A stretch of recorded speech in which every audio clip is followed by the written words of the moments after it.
if there's one thing Pakistan cannot deny or ignore, it's that its economy is in big trouble. The signs are flashing red. If it ever needed a wake-up call about the cost of exporting terror, it is now. In response to the Pahalgam terror attack, India has taken several big punitive steps, including halting bilateral trade with Pakistan, expelling Pakistani officials from its High Commission, cancelling visas under the SAARC Exemption Scheme, and suspending the Indus Waters Treaty. All these measures will put additional pressure on Pakistan's economic recovery plans. Experts warn that the impact of all these actions could lead to rising inflation once again in Pakistan. Pakistan's central bank is predicting an annual average inflation rate of 5.5% to 7.5%. That's for the fiscal year ending in June 2025. Already prices for basic food items have surged. Reports say that the price of rice has skyrocketed to 340 rupees per kilogram. Chicken has reached 800 rupees per kilogram. The end of India-Pakistan trade, it may only worsen this situation. The IMF, on which Pakistan is heavily reliant, has cut the country's growth forecast down to 2.6% from 3% in January. What's more, a recent World Bank report warns that over 10 million people in Pakistan could face extreme food insecurity and starvation this year. And that's due to poor climatic conditions affecting key crops. Halting trade with India could result in shortages of essential medicines as well as healthcare, further endangering daily life in Pakistan. Now, India exports a large quantity of essential medicines, fruits, vegetables, poultry feed and dry fruits to Pakistan. In 2024, Pakistan imported nearly $305 million worth of goods from India, with health-related goods making up a substantial share. The suspension of all these imports could spell disaster for hospitals and pharmacies across Pakistan and also lead to further shortages of these items, which will only make life harder for Pakistanis.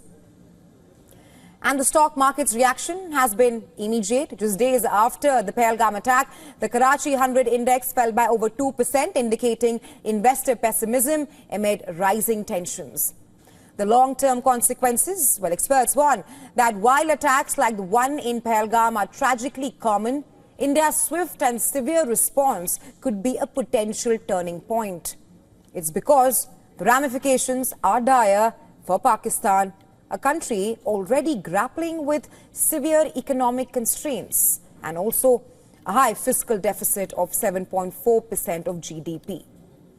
In a retaliatory move, Pakistan has also closed its airspace to Indian carriers. However, this decision could majorly impact its own aviation revenues, as history has shown that such actions often lead to financial losses for Pakistan itself. Pakistan is already facing daunting challenges under a cloud of internal unrest and external conflicts. And it's only getting worse for the ordinary citizens, for the Pakistanis, and that is the real cost of exporting terrorism.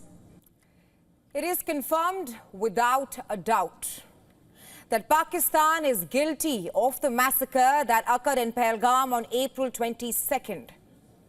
If it wasn't evident from all the events leading up to that horrific attack on tourists, it is now clear Islamabad has a heavy price to pay. Evidence number one, Hashim Musa. Who is he? He's a former Pakistani para-commando. He has been identified as one of the 4 terrorists involved in the massacre in Baisaran, Pahalgam. Yes, you heard that right. According to reports, the former Pakistani soldier has been identified as one of the culprits behind the brutal attack on 26 unarmed civilians. The Jammu and Kashmir police identified the terrorists and released sketches.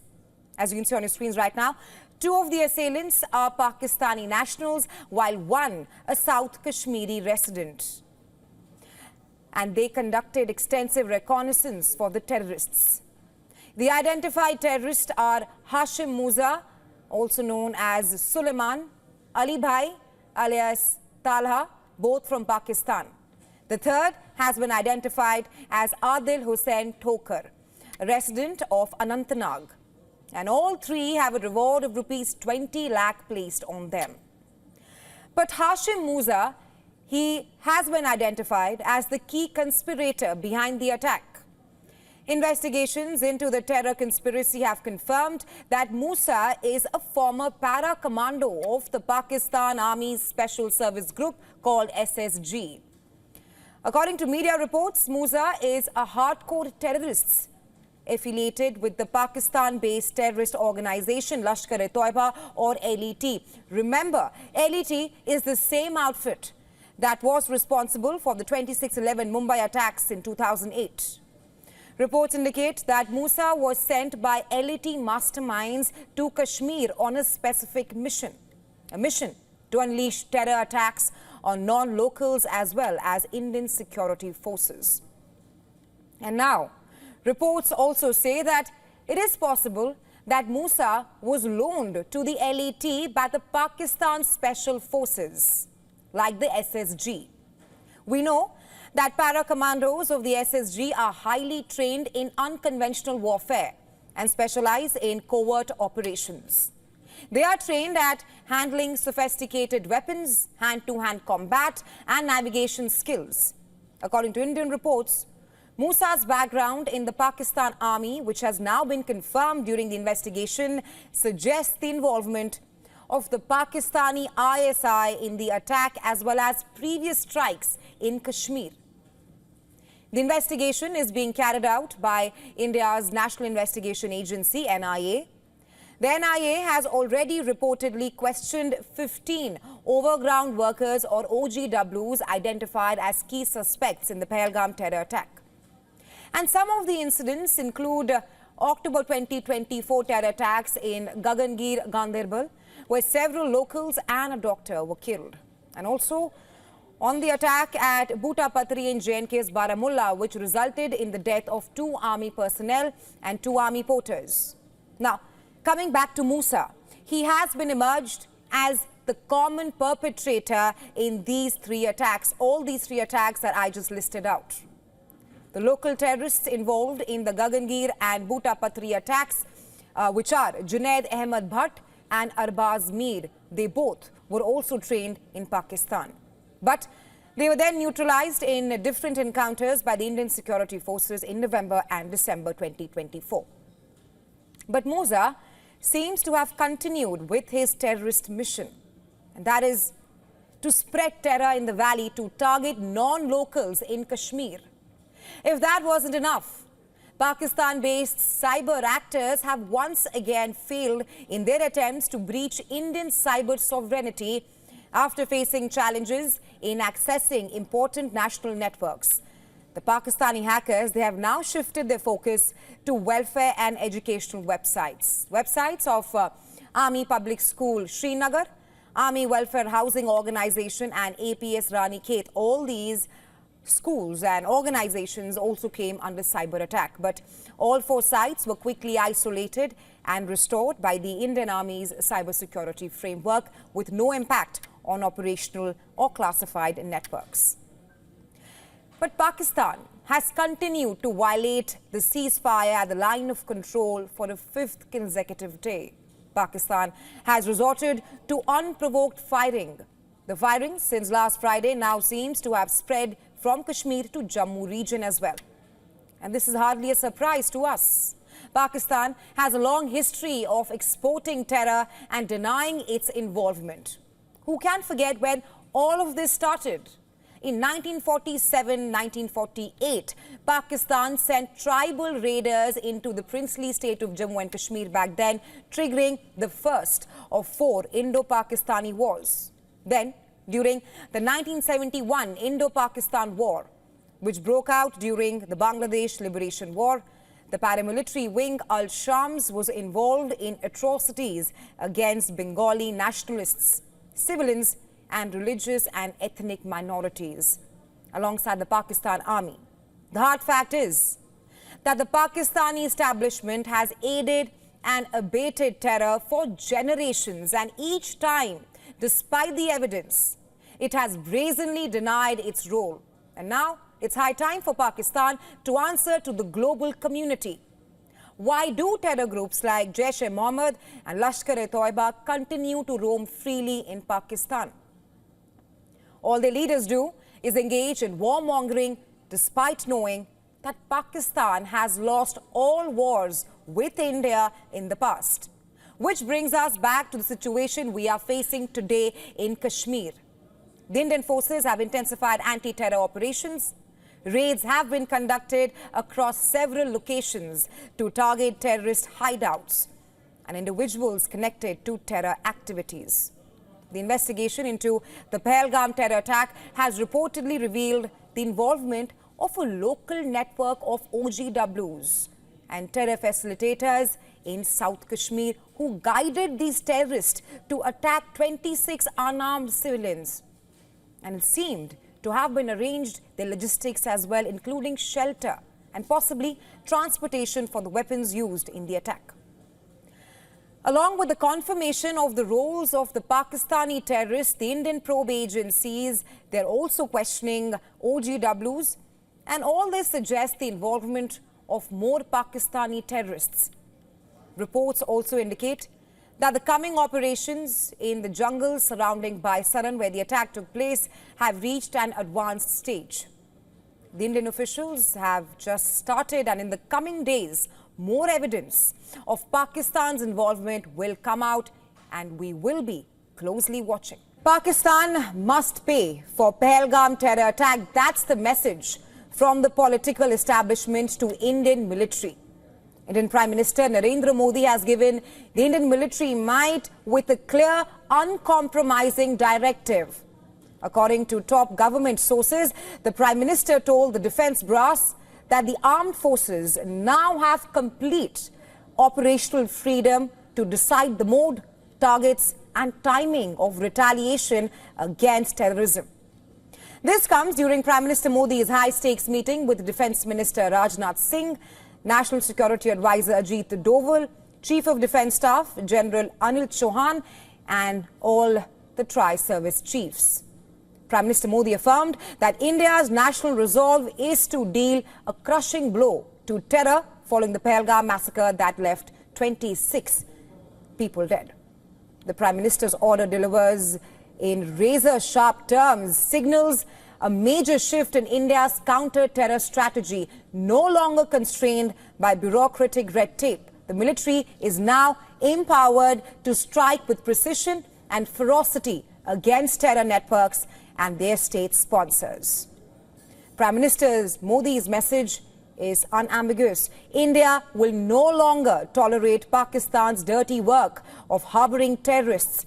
With cross-border firing intensifying and cyber attacks surging, the armed forces are ready to deliver a response that, in Prime Minister Modi's words, inflicts punishment beyond imagination on the perpetrators. India will identify, track and punish every terrorist and their backers. India's spirit will never be broken by terrorism. Everyone who believes in humanity.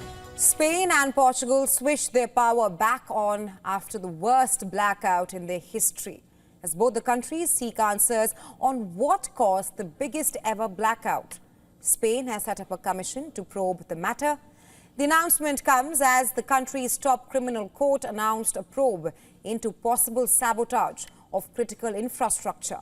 Our next story, looking at various scenarios forward by experts as a possible cause behind the major power outage. Take a look. Attention all passengers. We inform that there are no flights scheduled.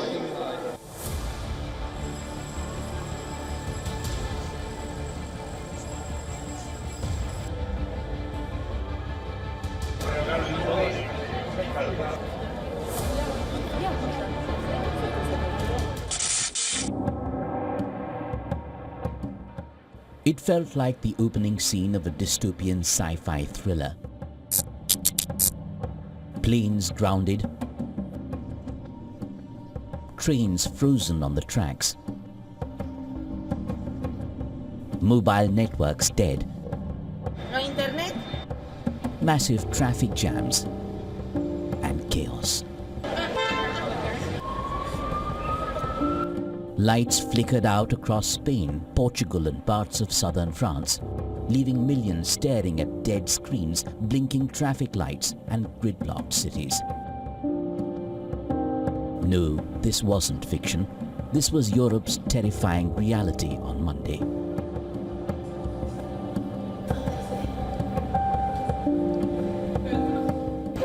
And yeah, got to the airport at Porto, and then there was a big shutdown, all the power went, and then eventually got on board the plane and then realized, yeah, there's a big outage. Everything started to stop. We went to the global website, Brazilian media, and we read it was happening all over Europe, out of control. We didn't know what to do. We are here waiting. I've been here since 5 p.m. in the afternoon without knowing what to do. The airline changed the flight for later. Let's see, we need to wait. It's in God's hands. In an age where satellites beam internet from space and AI powers your morning playlist, the continent was brought to its knees by something as old-fashioned as power failure. The blackout was massive. Entire cities lost electricity supply, plunging into darkness. Tens of thousands of passengers stranded. Madrid's metro train stopped mid-tunnel. Emergency services scrambled. Even air traffic control systems were rattled. We were eating. Suddenly the light went out. Well, we thought it was something specific in the neighborhood, but they tell us the metro has stopped. We start getting WhatsApp saying, "Do you have power?" Initial whispers feared the worst: a cyber attack, foreign sabotage. We were working very well. Suddenly, the computer shut down. We thought it was a normal blackout, as it happens sometimes, but then we heard it was a cyber attack. What we saw was that everyone was saying the same thing: no power, no power. A man passed by in a van and said it was all over Spain, Portugal, and also Belgium was without electricity.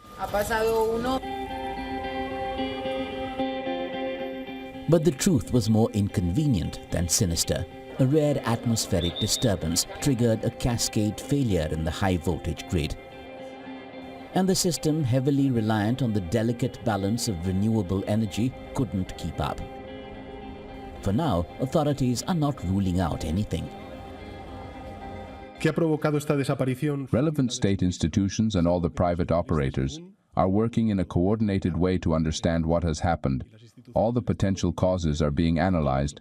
I insist again, without ruling out any hypothesis, any possibility.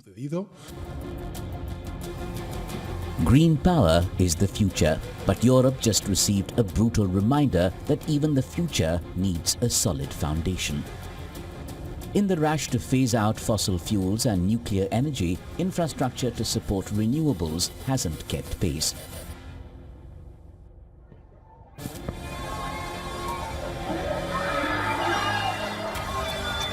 For now, power is back and people are cheering. But is there a lesson to be learned in the mega glitch? Bureau Report, WION World is One.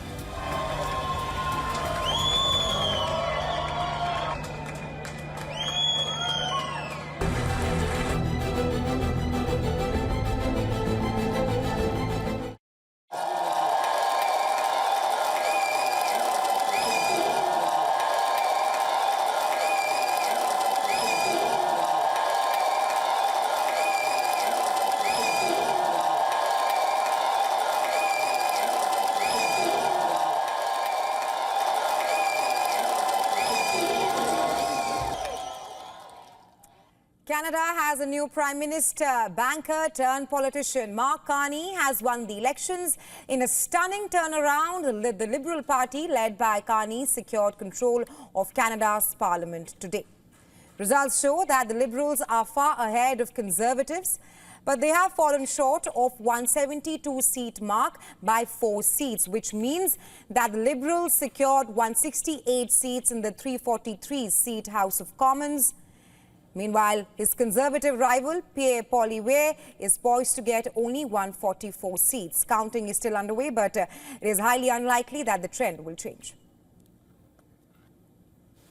I, Mark Carney, do solemnly and sincerely promise and swear that I will truly and faithfully, and to the best of my skill and knowledge, execute the powers and trust reposed in me as Prime Minister. This victory marks a massive turnaround for the Liberal Party, which until a few months ago was staring at a defeat under the then Prime Minister Justin Trudeau. However, it seems like the accession of Carney and the shadow of US President Donald Trump seems to have played out in the Liberals' favour.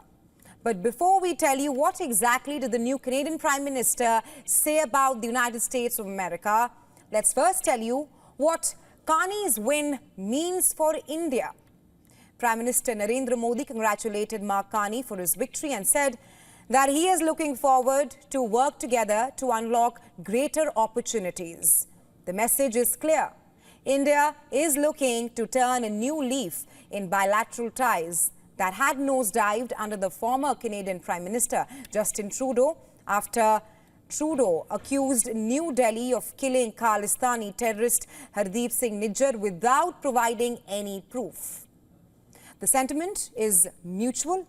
During campaigning, Carney emphasized the need to collaborate with like-minded countries like India and emphasized that rebuilding ties with India was a priority for his government, describing it as an incredibly important relationship. Meanwhile, Jagmeet Singh, who led Canada's opposition New Democratic Party in this election, has lost his own seat.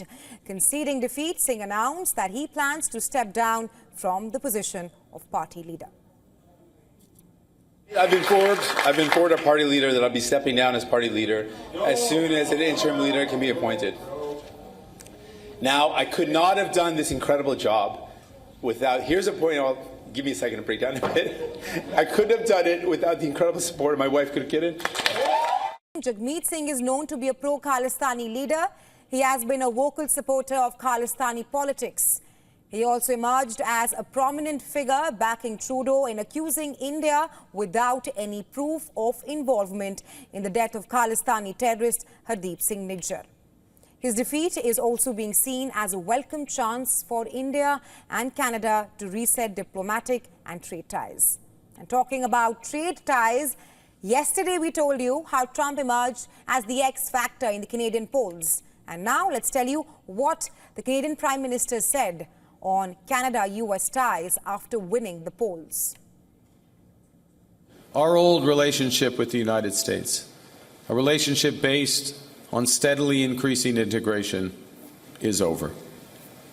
The system of open global trade anchored by the United States, a system that Canada has relied on since the Second World War, a system that, while not perfect, has helped deliver prosperity for a country for decades, is over.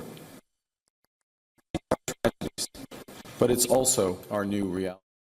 And that was Carney's first speech after the election victory, and he clearly outlined how the era of integration between Canada and the US is over. US President Donald Trump's tariffs and threats of annexing Canada stood as the central issue in the elections. Trump inserted himself into the race early in the day with a social media post saying Canada would face zero tariffs if it becomes the cherished 51st state. Poilievre hit back firmly and said, Trump, stay out of our election. Carney also weighed in saying that this is Canada and we decide what happens here.